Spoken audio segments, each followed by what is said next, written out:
If you're trying, you're on the wrong track. If you're trying to be good. Goodness is something that grows out of a ravished heart. Good behavior is something that naturally is produced by a heart that is absolutely at home in the Father. You see? So if you're trying to be good, yes, Marlo, go Marlo. That brings up another scripture, I forget which Good.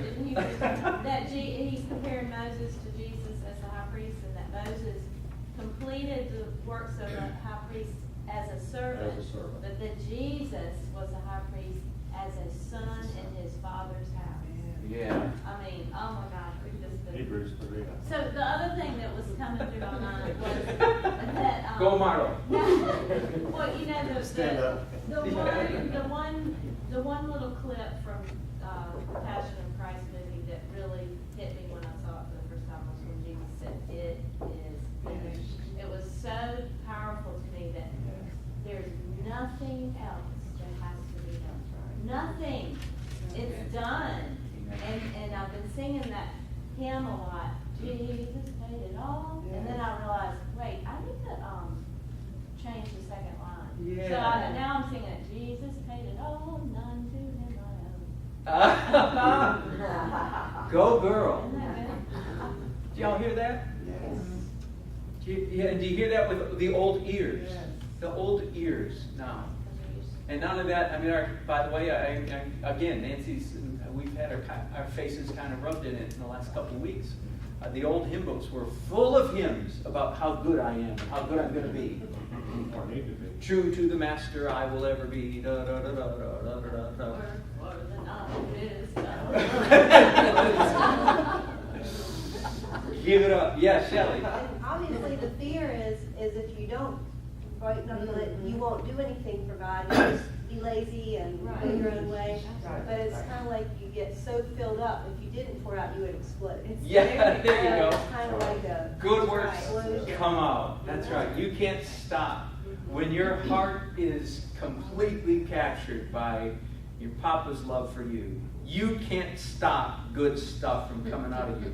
In fact, Nancy and I were listening to somebody, I think it was somebody at Bethel. It wasn't Bill Johnson, it was the other guy. Best sermon he's ever had, but I guess you missed it. Your impression of God is going to ooze through your pores. Everybody you see and talk to is going to know what your God's like. And if your God is grumpy, disappointed, mildly angry, that's going to come out. But if your God is just a little bit berserk, because there's no way he can love us the way we are, right? Are you with me? I mean, our flesh goes, Daddy, how can you love me the way I am?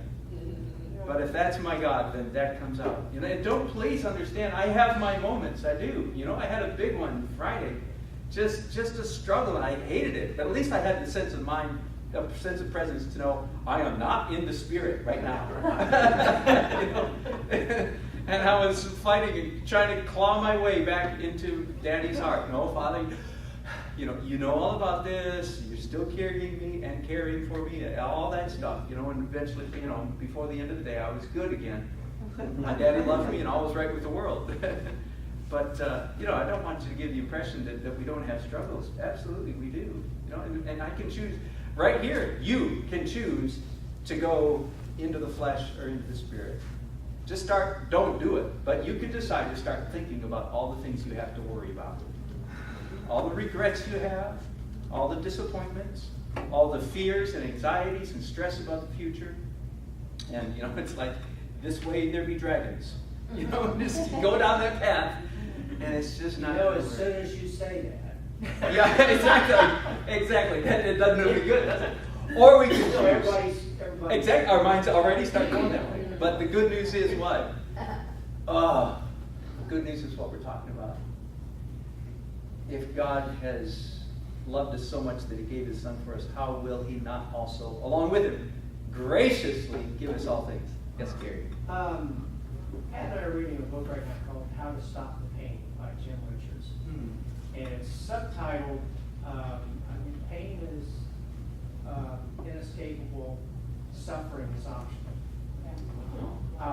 And basically it boils down to that we judge everything in one way or another that happens. And we ascribe motives to other people, we do all kinds of things like that, and that comes back on us in terms of suffering. But his idea is that we should be, instead of being a judge, we should be an observer. Yes. And that we get rid of this judging, because as much importance as we attach to whatever that is, it affects our emotions, how we live, perception of suffering, and all kinds of things like that. And we haven't gotten very far into the book yet, but I mean, it is. The title will not be out. How do we stop pain? And because what the subtitle is? Pain. The pain is inescapable. Inescapable. Or something. Suffering. Suffering is Is optional. optional. That's good. And it is. That is so true. It is such a powerful. That's a good word. That's a good word. Thank you. Yeah, good. When you finish, you should bring that. Share with a few folks, probably. Yeah. Wow. Well, I was thinking about, we're doing exactly what the Lord wants us to do, so let's just keep going. So we see in the Old Testament, and by the way, we tend to characterize or caricature the Old Testament as, is full of wrath and God's grumpy and bad and stuff like that. And yet, did you see even in Jeremiah where God promises with all his heart and all his soul? I mean, that is not bad God language. So the love of God is there in the Old Testament in buckets. It's just mixed with some toddler language. The human race in its toddlerhood couldn't quite grasp what Jesus came in the fullness of time to communicate to us. But it's there. Well, then we see the same kind of thing in the New Testament, and I'm going to 2 Corinthians chapter 3. Just, again, contrasting the Old Covenant, the Old Testament with the New. And I suppose, and I know Robbie and Marla, we've talked about this enough, that I suppose that one of the biggest revelations to me in the last 5 years has been this: wow, the old-time religion, the Christianity that most of us were taught, had great mixture of Old Covenant still mixed in with it. We still live. And our hearts naturally go that way, because our hearts are all broken, squashed, bruised. We are all abandoned children. If we didn't have issues, we could read the Old Testament and go, oh, that part doesn't apply to me. But the fact is, we do have issues. We all are whimpering children in a corner, inside somewhere. We're all going, right? I mean, it doesn't take, I hope, if you don't think that's you, then you're really out of touch with yourself. There's a part of you that is that whimpering child, and that whimpering child brokenness, that's not the real you. Let me say that, by the way. That is not the real you. That's the broken you. And Jesus has healed the broken you. But you still have access to that false you.